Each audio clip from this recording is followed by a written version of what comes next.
So welcome again to another appointment with bVector. So today this is a special appointment because we are going to introduce you to the InfraVec2 Horizon 2020 project, which is coordinated by Ken Vernick, which is the head of unit of genetics and genomics of insect vectors at the Institut Pasteur in Paris.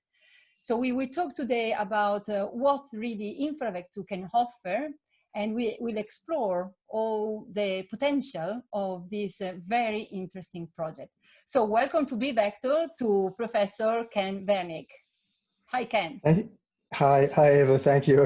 It's nice to be interviewed by you. What is the innovation of this project? Because it's a networking project, as far as I know. Maybe some people already heard about it, some people are already also involved with InfraVec2, but what is actually the novelty of this project? So just to go to the details, InfraVec2 is a European Union initiative, but it can benefit researchers on vector-borne disease, both researchers and companies on vector-borne disease throughout the entire world, and I'll go into that in a minute. And InfraVec2 is an acronym. The full title of the project is Research Infrastructures for the Control of Insect Vector-Borne Diseases. The two key elements of that are vector-borne diseases and infrastructures. So vector-borne diseases, I won't say too much about because I think we know what they are. That means the diseases that are transmitted, that parasite and viral diseases that are transmitted by different vectors. Infrastructures is the other key concept, and this is an original concept that we take a lot of time to explain to people because InfraVec2 is not a research project in the sense that people think of Horizon 2020 research networks who are carrying out their own research and paid by the European Union.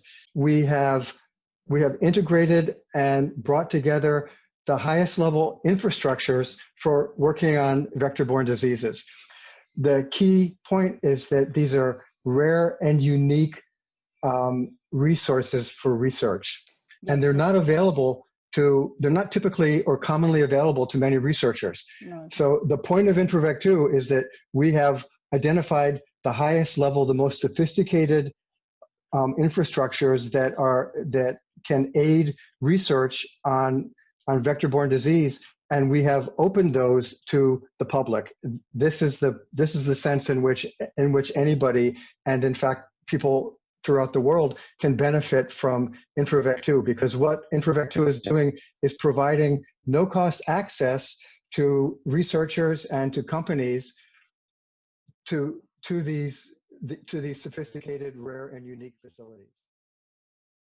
We provide services, which is where you may have samples that need to be analyzed by some way. For example, genomic technology. Maybe you want to analyze. We provide the vectors themselves, either colonies or in infected form. So all of the major vectors infected with all of the major pathogens that they transmit, that's a product, vector product. Yeah. And the third aspect is physical access to the facilities. If you need to come to the facility and do your own experiment for a week at a time, so a unit of access would be 1 week.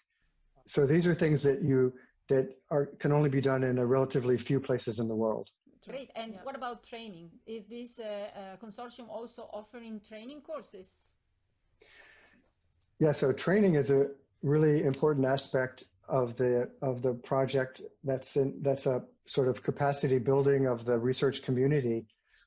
There are two kinds of training that we offer. One is a kind of traditional classroom training.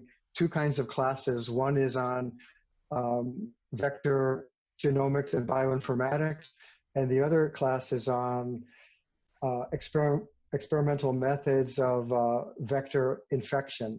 And so then we developed a new method of training, which we call personalized training, and you'll see that in on the website on the product page, these are small group, one person is enough, or two, three, less than 5 people, specific activity. It might be as simple as raising, how to raise mosquitoes in the insectary, or much more specialized and hard to find and hard to get trained in is raising sandfly colonies. So what a person can physically do? I mean, I decided that I want to order something, so I go on the web page, and can you give us a demo basically of how it works? Sure, I'd be happy to. So you go to the InfraVec2 website, yeah. And there's a home page. This is not the home page, but on the home page there's a link that says products, like this here. Do you see the cursor moving? Yeah. Okay. Sure. Okay. So you click products on the home page, and then you come here. The URL is simple. It's just infravec2.eu. So you go to the product page, and then what you see is that these are no-cost EU-funded vector research products. Continuous call. That means that you can request them anytime. And so if you scroll down, you can see there are ordering instructions, a checklist of the material that you're going to need when you order, and also a visual guide, a video guide to ordering, to how to use this ordering site, which I'm going to show you now. So there are multiple ways you can navigate in this. One is you can just do a free search right here in this text box, or then you have a number of filters on the right-hand side. So in each of those, so anything that you click, just like in any online shopping site, will bring up the relevant, will show only the relevant products that respond to that. So say, for example, vectors, and then maybe you want, and you're interested in... you choose the species of the vector as well. In mosquitoes. Well, of course, And so then maybe Aedes aegypti, and then type of sample, lab colony or wild. Okay, it's going to be lab colony, because what I want is I want to do an experiment where in Aedes aegypti, where I silence a gene and then infect it with, say, with dengue. So here's a product that does that. Aedes aegypti, the strain PAEA with custom gene silencing infected with dengue virus. Okay, so then, let's see more about that. See the product. So you click on that, and then you see the specific product page it's got a catalog number, the origin of the colony, and how the material can be provided as either whole mosquitoes, dissected tissues, or extracts. And you can have the product options that you would specify. And then what you do, so you want this one, you add it to your cart, just like you do if you're shopping online. Check out. So you want to check out, and you're going to view your cart, and now you're going to proceed to the checkout. You have to either log in. You already have your login information. This doesn't cost anything. Or if you don't have it yet, then you register here. This data is completely confidential. We don't do anything with it. Register, then you want more information from me, just to make sure that I'm not using like this product as a biohazard. I mean, how can you control this, for example? So we just want to know that you're at a real institution and you're doing a research program, and then you're going to tell us, so your way that you pay instead of a credit card is you submit a very short scientific justification for the project, for your project, and why you need this material. Then these are sent to external experts, external evaluators, external to the project. This is not something like a grant proposal where you expect it's going to get rejected. And you have to fill 20 pages of documents. No, it's short. And also, basically, for us, the default answer is yes. So basically, these projects, and a person who will probably wonder, is too good to be true. So I can access to a specific infrastructure. I can order samples, and there is a team of people that does it for me. And I can also benefit of services. So, for example, I can do a full genome sequence of a mosquito species. Is that true? Can this be done as well? Yeah, you can. So too good to be true. Some people might wonder, oh, really? It's for free. But it is really for free, right? This is all the costs are already covered. I mean, the money has been already allocated by the European Commission. needs to be spent, so people can just hurry up and book whatever they like to have from the catalog.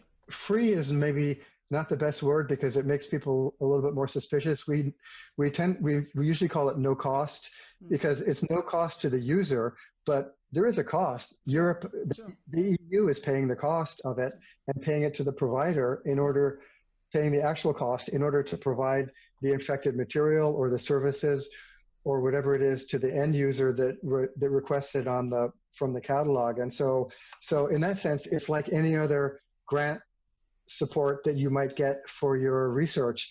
Although this is not a research grant where we would give money for you to do your project. We give resources. So Ken, this is really cool that basically all the costs to produce this material are covered. This is fantastic. But I have a question actually. What about the data that are produced? You say that I could either produce the data myself by going in a laboratory that is part of the InfraVec2 consortium, or I can order material. And then I will use this data, of course, for a publication or for a grant proposal. So who belongs to this data? Intellectual property of the data, it belongs to the user that requested it. Okay, and I don't have any obligation to quote them or to include them in my publication. It's not that I don't want, but in case I'm obliged also to include them in the publication, the people, the lab that... No, so anyhow, the data needs to be made available to the public because it was paid for by public funds. Secondly, you need to acknowledge the receipt of the support of materials from InfraVec2 in your publication. Well, it sounds really, really great initiative, a great project. And you say it's already the 4th year, but there is still 1 year. So people are welcome to look up on the webpage of InfraVec2 and see all the products. I mean, Ken said that there are more than 150 products. So I'm sure you will find something that is of your interest and is always worth to ask. And the website is very clear. So thank you, Ken. Really, it's always better to hear the whole explanation from the person in charge rather than having to look for the information on the web page. And for sure, there are so many other things that we didn't cover in this interview, but this was just to let people know about the project, and then you can find all the information you want in the website of InfraVec2. So it was, yes, sorry. Thank you very much, Eva. No, it was a pleasure to talk to you. Thanks for your time especially, and welcome everybody to visit InfraVec2. Wish you the best with the project. We think there's something there for everybody. Yes, for sure. Thank you very much, Ken. Thank you. Bye-bye. Have a nice evening. Bye. You too. Bye.